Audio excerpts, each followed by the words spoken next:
get one of those and just try playing a string guitar while we're welcoming people in. I mean, it spices up Zoom meetings, that's for sure. It's like anything for a little change, like really goes a long way. I used to, during the middle of COVID, when I was going crazy like everybody else, I bought so bad. I bought a unicorn mask. So when sometimes when people were like signing to the Zoom, like they just open it up and I was sitting there with a unicorn mask. Like, I love it. That's great. Yeah, it scared the shit out of them. It's hilarious, but yeah, good times. Keep it fresh. So we have a growing list of ideas for ways to welcome people to these meetings, including harmonica, 3-string guitar, and unicorn mask. Yeah. Perfect. It's memorable. People will talk about it for years. Be like, I remember that business meeting. Nice. Perfect. Awesome. Well, welcome everyone who is here actually in the Zoom meeting and tuning in live on YouTube, and people who are watching this afterwards.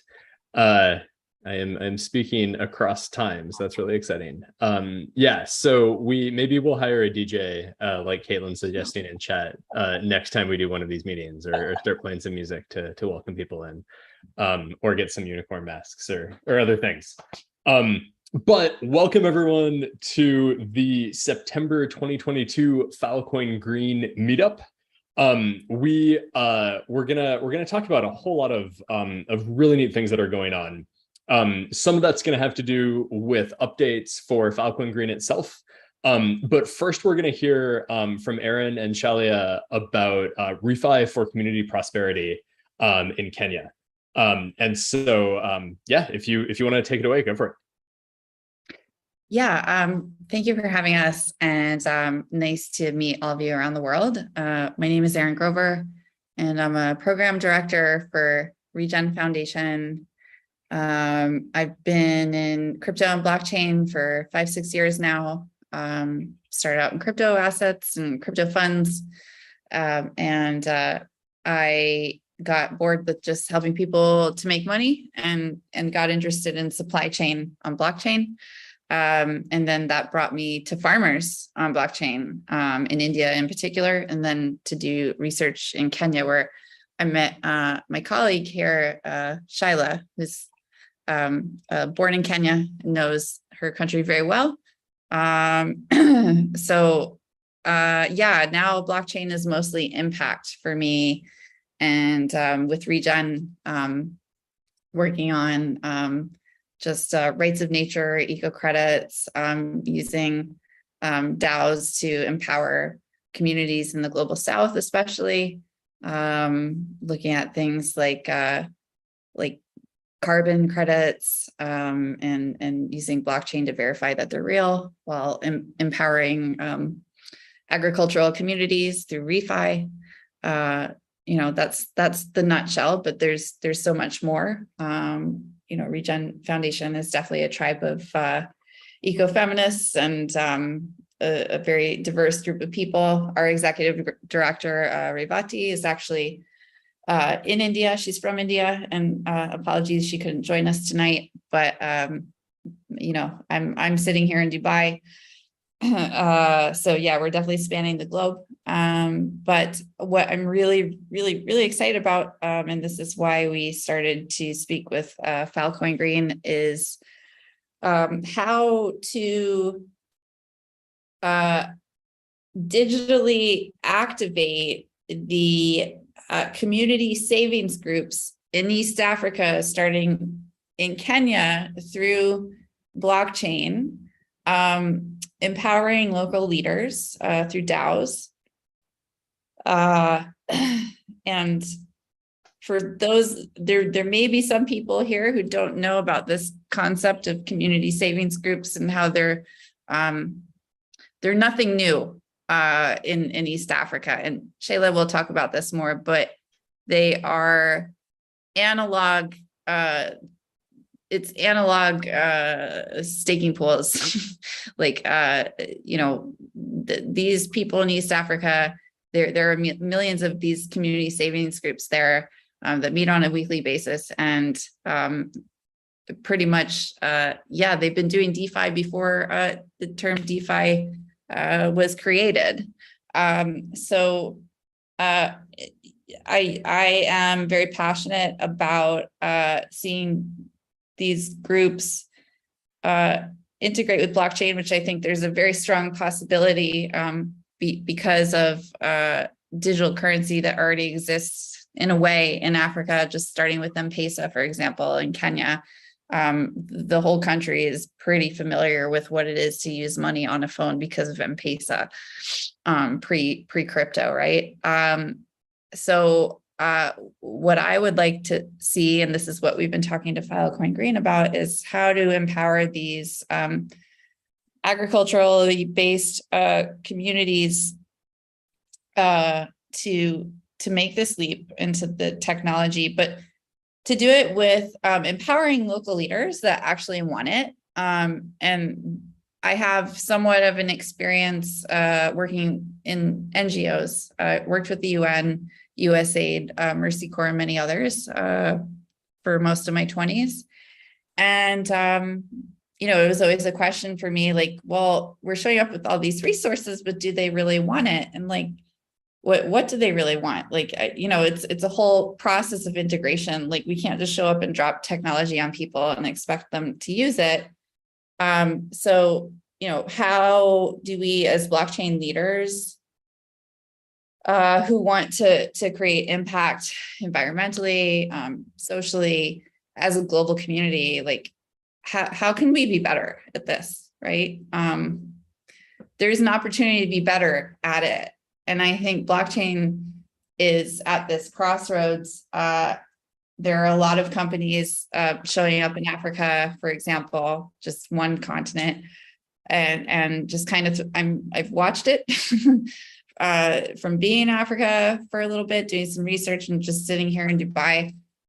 There is a bunch of money being dumped into these places from a lot of crypto companies right now, and I don't see the majority of these companies thinking about sustainable integration and the empowerment of local leaders. So anyway, I think that's enough of like for you to understand where the foundation's coming from, where I'm coming from, and where Shayla's coming from. And I'm going to hand it over to Shayla right now because she is the local leader in Kenya, and she's one of Kenya's most active blockchain, I want to say activist, but it's more than that. I mean, she's a legit blockchain consultant, community organizer, understands DAOs very well. And, you know, Kenya's pretty much one of the leading countries for on the ground adoption. So she has a lot to share with us. So thank you for listening. And I'm just going to hand it over to her to talk more about this concept of community prosperity through savings groups. Thanks, Erin. What an intro. Blockchain activist, I like that. So I've been in DeFi for quite some time now. I'd say for the last decade, I was working in either fintech or in the development space, very primarily focused in the agricultural development space. Like Erin, I also worked with the UN and the big NGOs, always with this hope of, you know, actually empowering individuals and getting them the help that they needed. But very quickly, I realized that the same companies I was working for were the problem. So most recently, for the last 2.5 years, I was working for a community currency, and it was in the Web3 space. And honestly, with all good intentions of trying to help these communities get financially stable. But the one constant thing I kept seeing in each and every one of the projects was like this lack of community ownership. And that's why when I started interviewing with Regen Foundation, I really saw a fit, because Regen Foundation actually cares about the communities and making sure that they're in the design process so that you can have a sustainable project. because it doesn't matter how good your technology is. It doesn't matter how amazing the solution is. If it's not solving a problem on the ground, then it's useless, which is what has happened to a lot of communities here. There's like amazing blockchain Web3 technologies that are coming and just being airdropped on people. And I mean, it's all in good, pure intentions. Maybe some of it is for capitalistic gains. But the thing is, the reason M-Pesa worked so well in Kenya is because it was solving a need. We needed a way to transact without banks because people were bankless. People didn't have the proper identification to get the KYC done. So how do you give this quick credit like really fast, and how do you send it to somebody without access to a bank? And that's how M-Pesa sprung up, and that's why it's so successful. I think it's the most successful company in Kenya at the moment. It was like 3 trillion profit last year. So this is one of the main reasons I'm so passionate about this, is because I feel as though we're in a really good place right now. We want to focus on this design process from the community level, by including me, who has been on the community, on the ground, working with DAOs, because chamas are essentially DAOs. They're self-governed. They're coming up with everything on their own. Each chama has its own sort of interest rates and penalties and rules and regulations, and everyone is different. And I'm in 2 chamas and they're completely different. And one is for like my class, the high school graduation class, and the other is just a bunch of friends who got together to save money. And each is different. So it's like, it depends on the purpose. Sometimes it depends on the people who are in it. Some people are in it just because it's like a cousins group and it's a family group. But the one thing is for sure, the default rate is ridiculously low. And it's because there's trust in the system. People don't also have this thing where they don't want to look bad. So there's a societal pressure, but it's a thing that I just was fascinated by. And for the last, I think 15 years, if not more, I've just been really, really like interested in it. And I was having a conversation with Alan just before this, where I explained that this idea of mine hasn't just sprung up. I mean, it's something I've been thinking about for a long time, because I just feel like DeFi is the future. The only way we're going to empower Africa is if we empower it by the Africans. So we can provide the technology, but it has to come from the people themselves. They have to be part of the design process. They have to tell you what the problems are and be there when they're engineering and building the architecture for this. So I'm telling you, I've been on both sides. I've been on the side of the technology provider, giving the solution to these people with a great heart and being like, I really want to help you. And I've also been on the other side, receiving the technology. And it's only going to work if it's from the bottom up. And I mean, if you bring it back to climate justice as well, the only people who know what they need to solve are the people there. So I think an emphasis and actually money being put towards that is something that we just need to like all be intentional about, because everyone's always running towards, let's get a developer grant going and let's get this technology done. No, let's get a design. Let's get something in design first. Let's do some research. And well, it's a good thing you don't really have to do the research, like I said, because I've been obsessed with these chamas for the last decade. So I've done the research. I've actually done research for other international, what are they called? MFIs, multinational financial institutions, who were so interested in this market, because a lot of Kenyans are unbanked.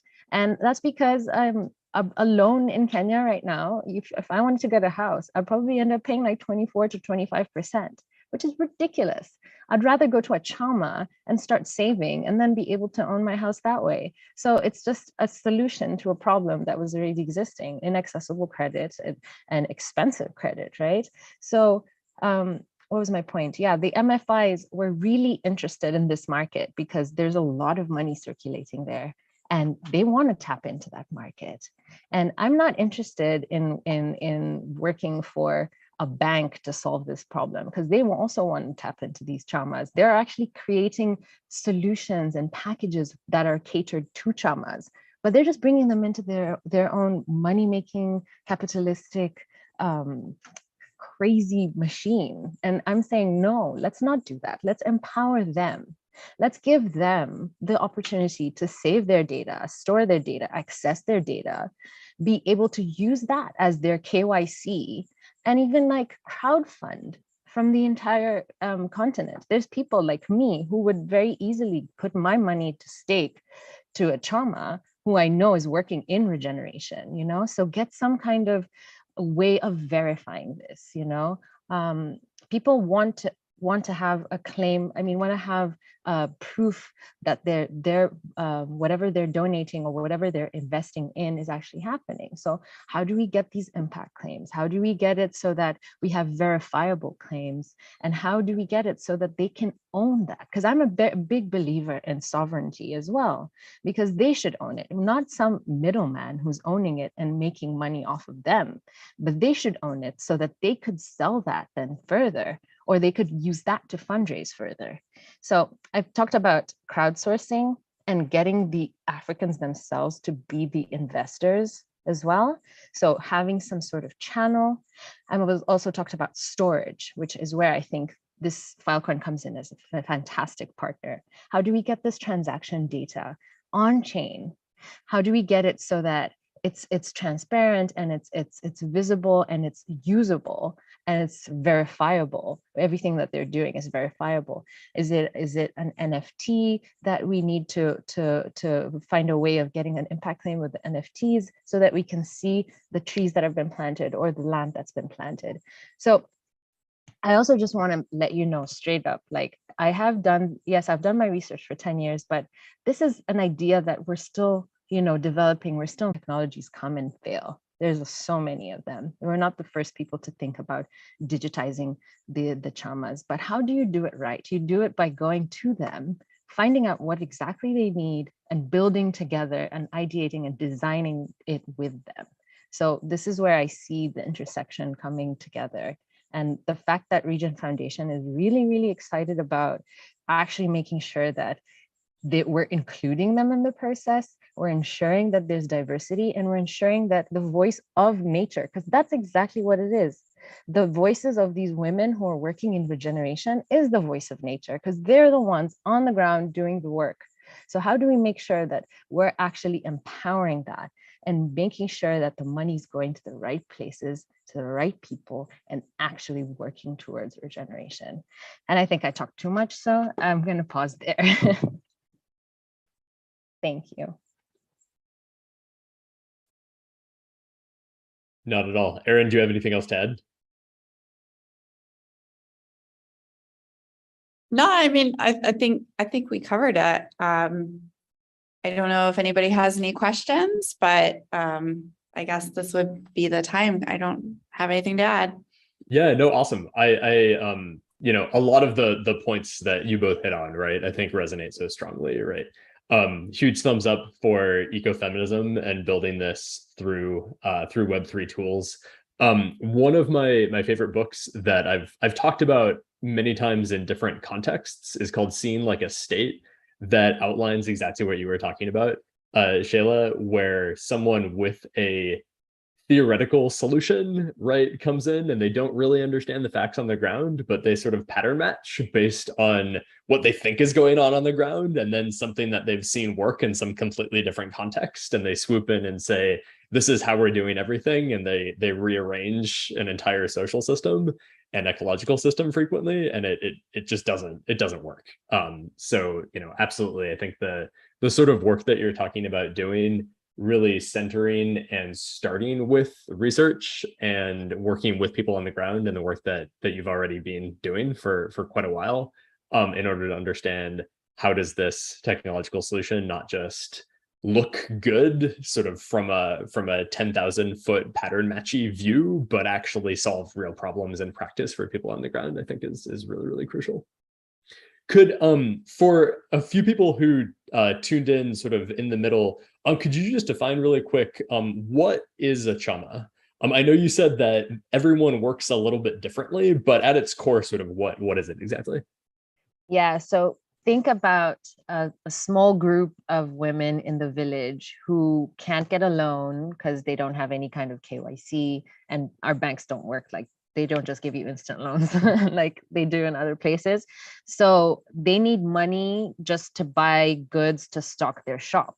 So what do they do? Because they don't have that money on their own, they get together, and it could be like a group of, let's say, 10 women.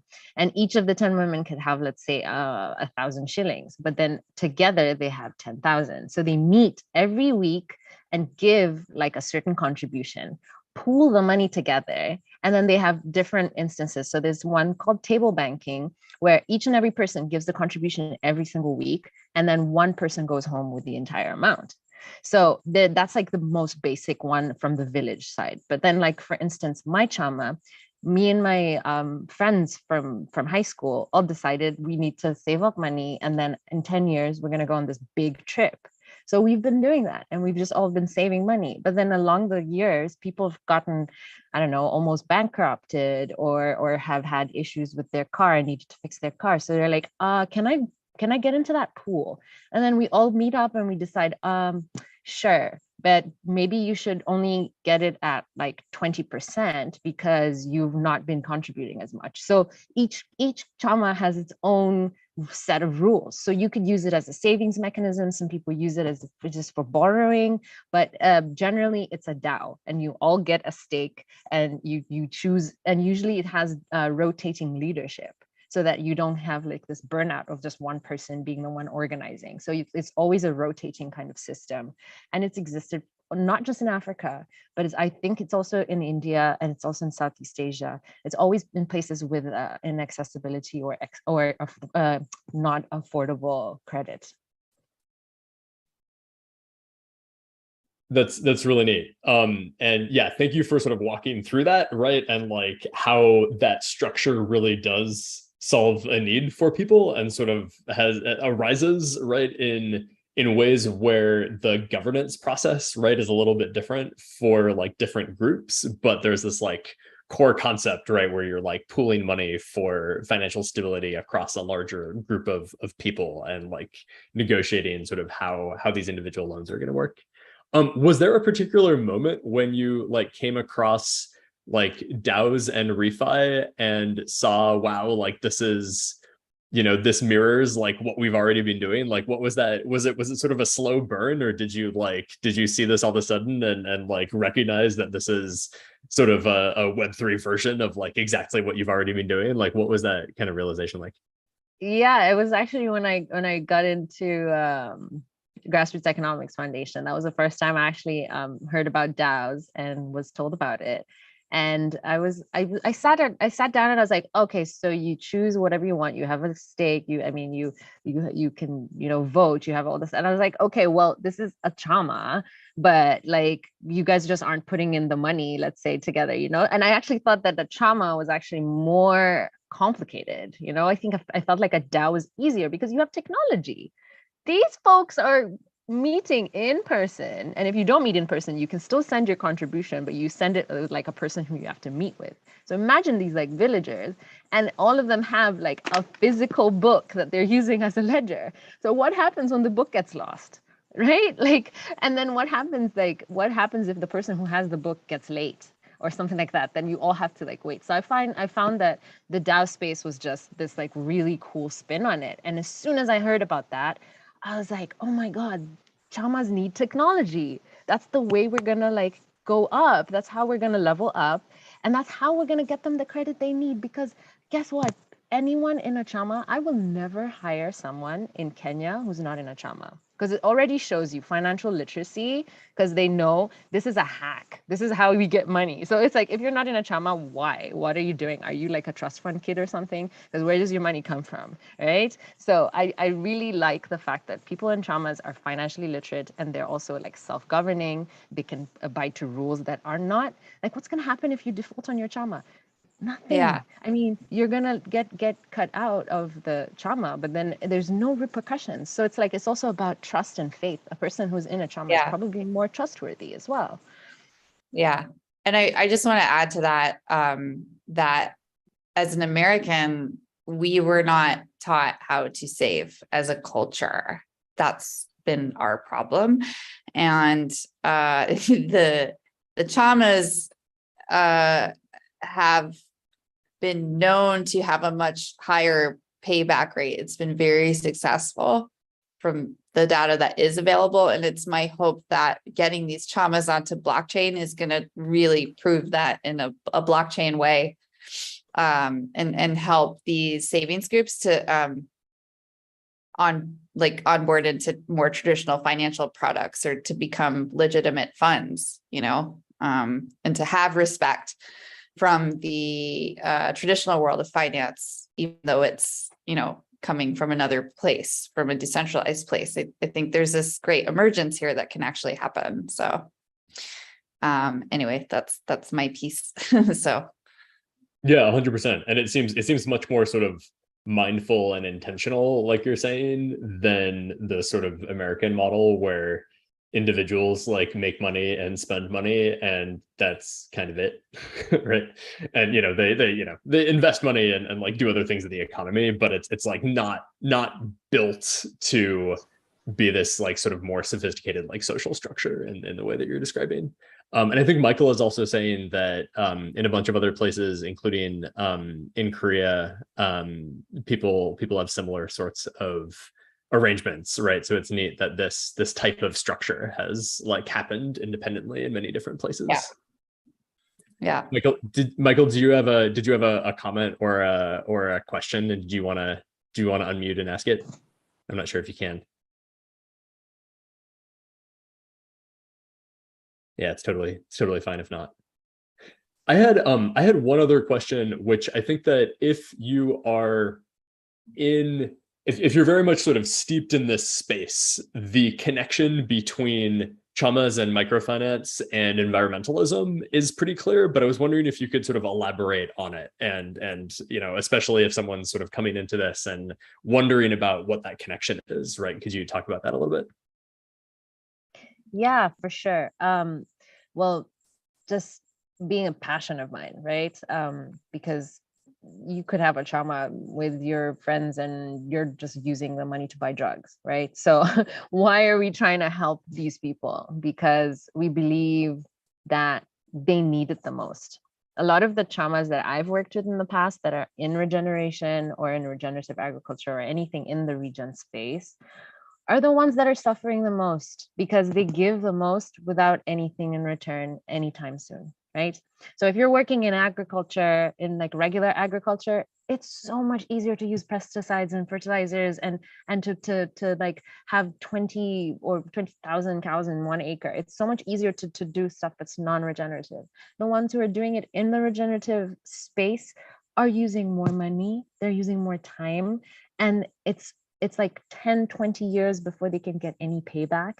And most of them, because they're not 10,000 acre holders, will never get any kind of contribution from anyone. They'll never be able to contribute into the voluntary carbon market. They'll never be able to get any kind of reward. And yet they're the healers of the planet, which is why I feel in a priority matrix that they're the people who need it the most and who actually deserve to get it the most, because these are people who are doing things that maybe they won't even be around to enjoy. These are people planting trees that maybe will never sit in that shade. So it's like there's a certain type of people who I just feel they deserve it the most.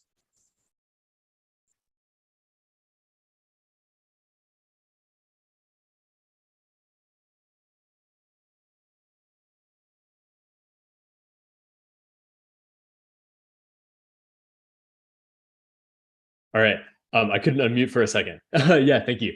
I think that connection makes a lot of sense, right? That like if people are pooling their funds, in order to, like you said, like stock a store and like get new inventory for their corner store, and then they're going to be able to pay that back.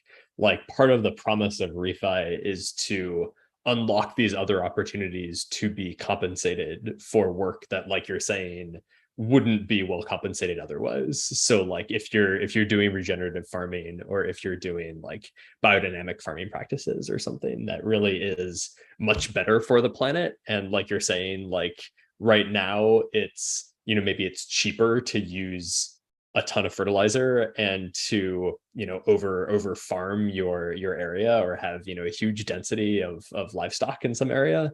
And it's much more sustainable, both for an individual farming practice over the long term and for the planet to not, use those practices, but to use practices that are much more healthy for the planet.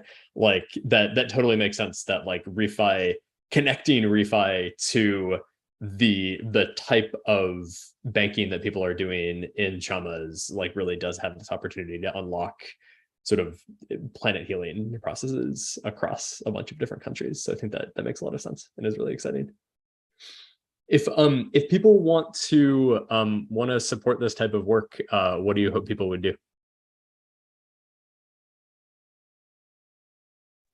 Oh, here we go. Yeah. So yeah, like Erin was mentioning, we have like a consortium of stakeholders or people who can join the region network and kind of join in as as stakeholders, as people, as contributors. But I think even as partners, I feel like something like this is going to take some time, probably the entire quarter, even just to ideate and design. So I would love to have any kind of contribution from you in terms of people who want to give their time to even just have conversations like this. Because I probably, if it was someone else talking and asking me questions that I haven't thought about before, it's just expanding my brain and some more. So I feel as though some more interaction would be great. Joining as a consortium, joining, like if Protocol or Filecoin were to join our consortium and actually be contributors or talk and during our meetings have open discussions about how we can work together. The beauty of the Web3 space is that we can all meet and non-competitively work together. So I feel that would be a great way as well. Definitely the green grant would help too. Awesome. Yeah, thank you so much. Does anyone else have any questions for Shayla or for Erin? Heath says, I'm the art director for Filecoin Foundation, and I would love to chat and offer design support in any way I can. That'd be great. Awesome. All right. Well, thank you so much. It was amazing to hear about, the thoughts that you're having and sort of work that you're doing and putting together in this direction. And we're really excited to keep on working together. Thank you so much. It was a pleasure. Awesome. So in the next part of this, I'm going to give some updates on things that we're working on in Filecoin Green, including some general updates on a few of our different projects, and also talking about how we're working to decarbonize travel to the Sustainable Blockchain Summit, and a lot of really neat work that we're doing there. So I wanted to start by talking about Refi Grants, which have been open for a few months, and we are continuing to take refi grant proposals through the end of September. So there's a couple of weeks left. We are going to be continuing to give grants in general after that, but this real sort of refi focused push is through the end of September. And so to be really clear about sort of how you actually logistically apply for grants, you can go to green.filecoin.io. and you can click on this Filecoin Open Grants link here. And then, so that'll take you to this Refi Grants page. And so this is part of the Filecoin Developer Grants Program. And so what you can do is you can submit a grant with the green tag and answer the questions in the issue here in this GitHub proposal. And that will submit a grant to the Refi Grants Program. To be really clear about sort of how this grant program works and what we're really looking to support is we're looking at how do we support projects that are going to measure environmental impact and reduce environmental impact that have something to do with Filecoin and IPFS.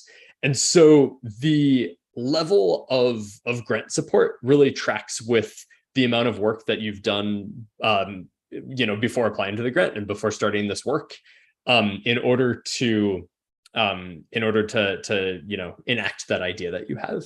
So for the lower amounts, so in a roughly 10K range, those are grants that we're giving to explore an idea. So you don't have to have a specific architecture for something that you are planning to build. What you really have to do is have a really compelling idea and lay out how are we going to develop this idea into a really compelling, really interesting project that's going to eventually measure and reduce environmental impact. Then when you go beyond that to this next sort of financial level around 50K, that's really where we're looking to fund proof of concept projects for refi projects. So that's building a prototype, right? That's saying, I have this idea here, here's the architecture for this idea, here's what I'm going to build, and that funding is to build it. And then 100K to 200K is if you are part of a team that's doing something that's established, you have a project or have a company, and you have a track record of building things in this space, and you want to build something new and really like scale up the work that you're doing. That's that higher, 100, couple 100K grant range. And so please reach out to us. Please talk to us about what you're aiming to do, and we're really interested in helping to support you. Another piece of this is when you are opening an issue. So when you go to that open grant application and you're filling out the different pieces of this grant, if you are looking to partner with us pretty directly, you may want a technical sponsor. This is especially important if you are applying for a grant in that higher range. So, 50K or 100K, 200K. We would like to be pretty involved in giving you feedback about what you're doing. And please talk to us first if you want us to be a technical sponsor. Please don't just submit a grant application and saying, I want this person to technical sponsor. Please reach out to us and get some feedback about what you're doing. Because we really want to make sure we have the bandwidth to work with you, to be looped into what you're working on, and help give feedback and work with you to try to help give support to build something really, really awesome. The next piece of this that I wanted to give an update on is the Sustainable Blockchain Summit that's happening a month from now. So this is happening at DevCon in Bogota, Colombia, on October 12th. So this is going to be an amazing event.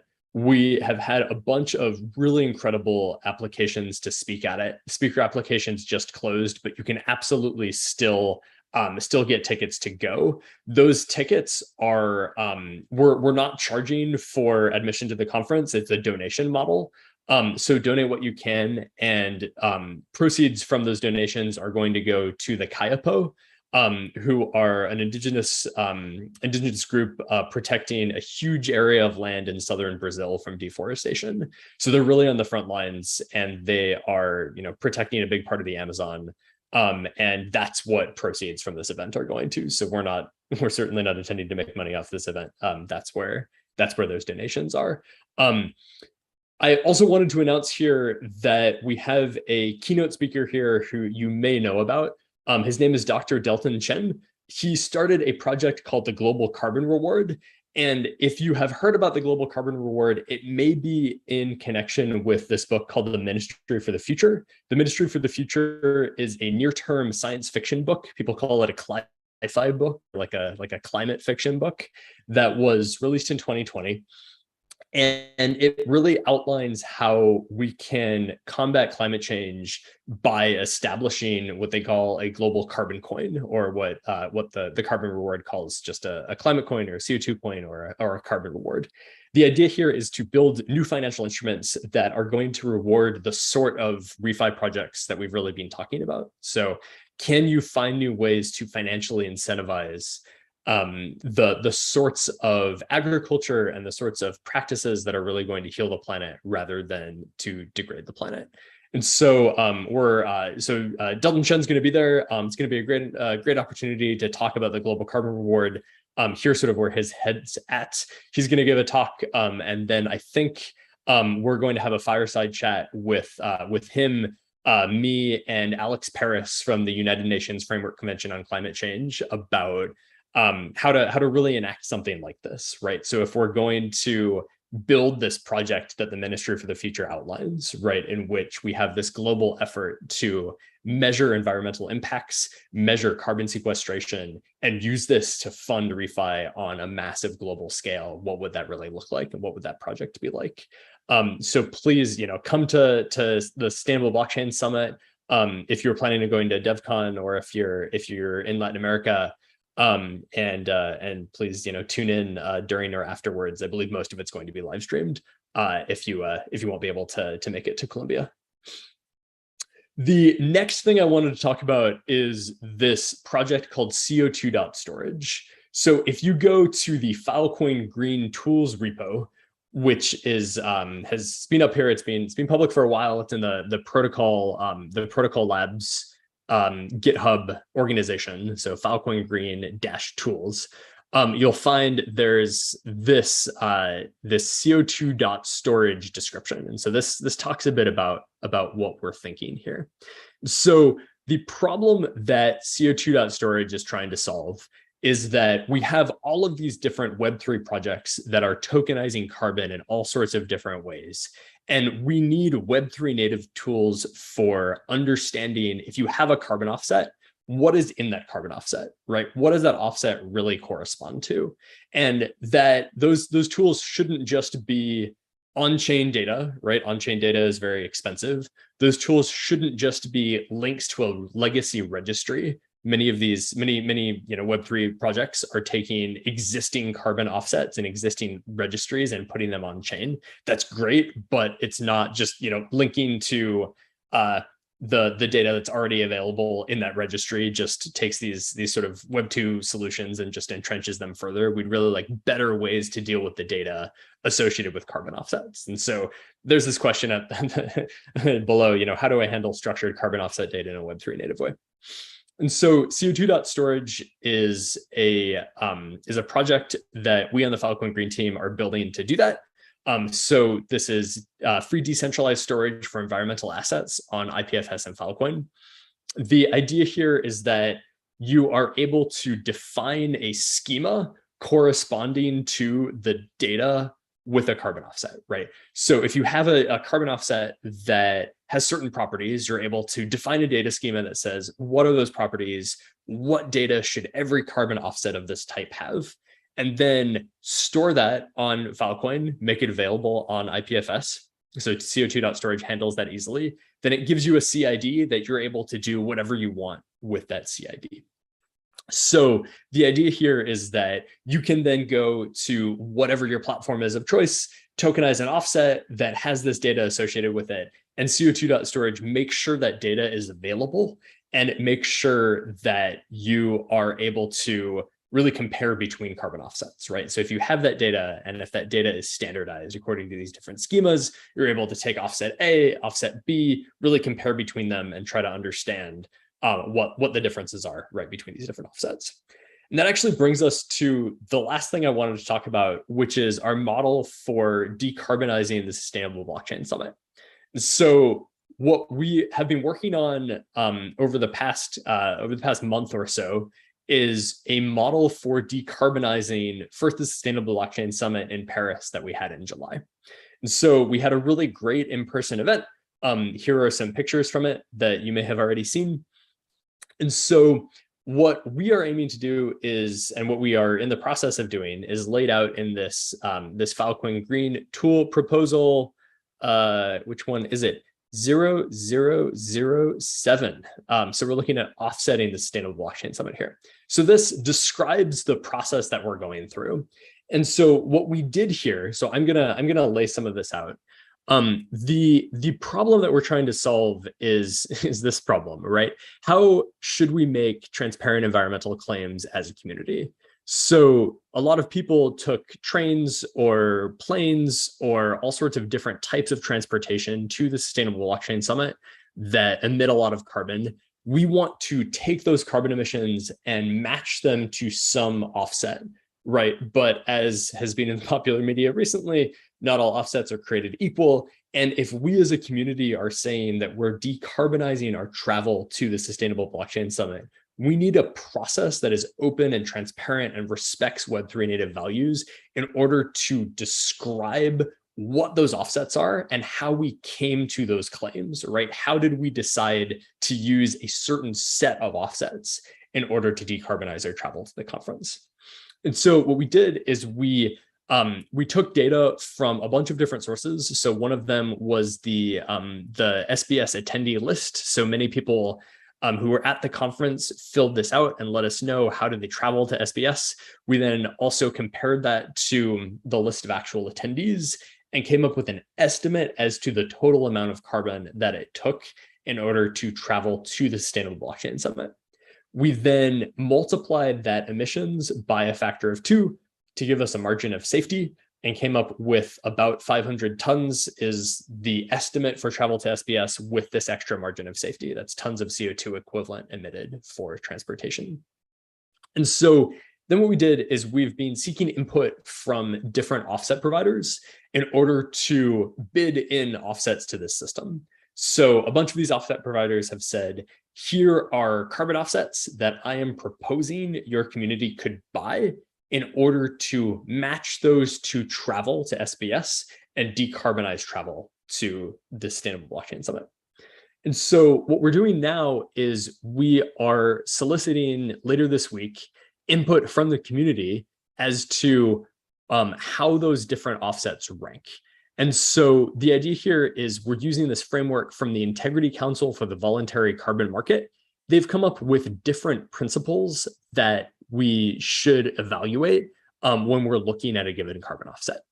If you're in this space, these principles are probably pretty, you're probably very familiar with these principles. If you're new to this space, you may not be.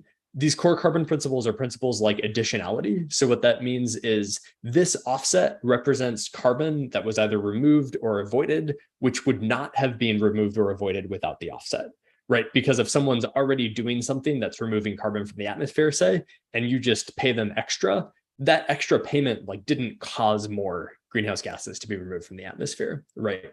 So additionality is one of these important principles. Other important carbon principles are, do you have enough information on what's being mitigated?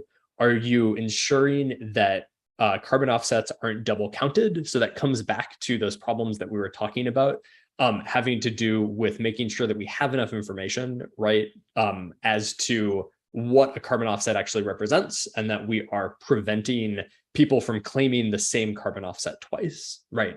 Permanence is another factor here. So how long is that carbon dioxide going to be removed from the atmosphere or avoided? And then other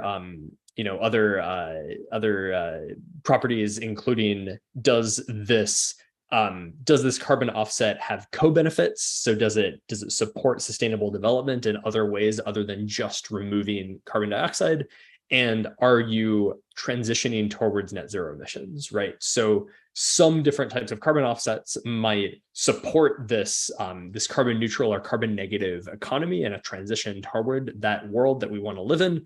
Others might not do as good a job in actually supporting that. And we want to know, does this carbon offset support a technology that is moving us toward this net zero or carbon net negative world? So these are the principles that we're taking just as a draft as to how we should evaluate these different carbon offsets. And if you went to the Sustainable Blockchain Summit, we are going to be reaching out to you in the next couple of days in order to ask you to take the different offsets that were bid into this system and give your feedback as to how well these offsets do on these different dimensions. So an example here are, a certain type of offset from Nori. Does this do a good job at robust quantification of emissions reductions and removals? Does it do a good job of permanence? Does it do a good job at robust third-party validation? So these principles from the Integrity Council for the VCM, for the Voluntary Carbon Market. And so what we're going to do there is we're going to take all of that input. We're going to publish the conclusions on these different types of offsets from 3 different groups of stakeholders. One group of stakeholders is stakeholders who attended the conference,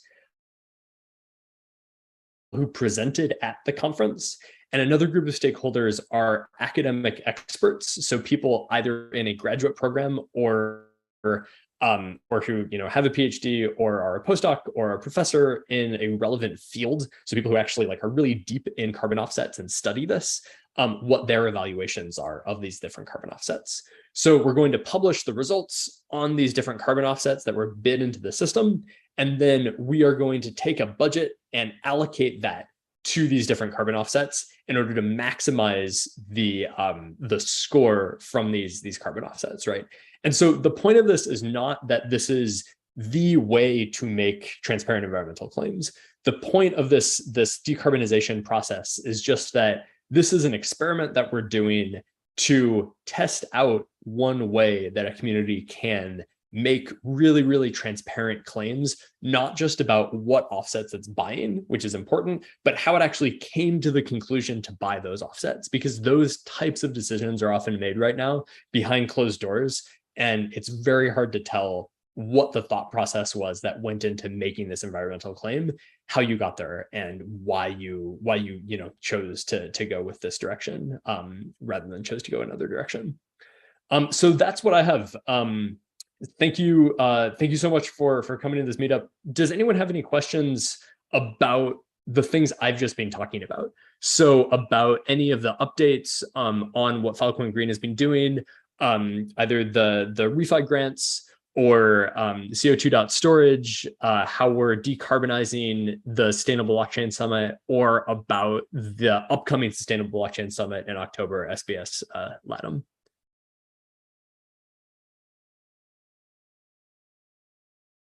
I think that's the end of my presentation. Yeah, I don't have any more slides.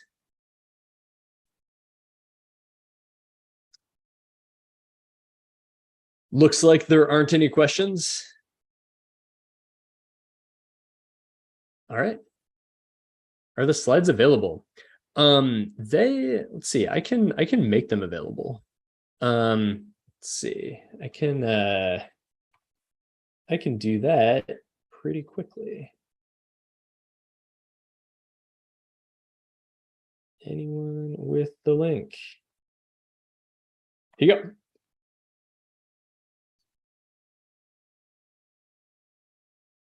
All right. So that's it. I think what we normally do for these meetups is we turn off the streaming and we turn off the recording. And if people just want to hang out and chat about anything we discussed, feel free to do that. But thank you all so much for coming to the September meetup.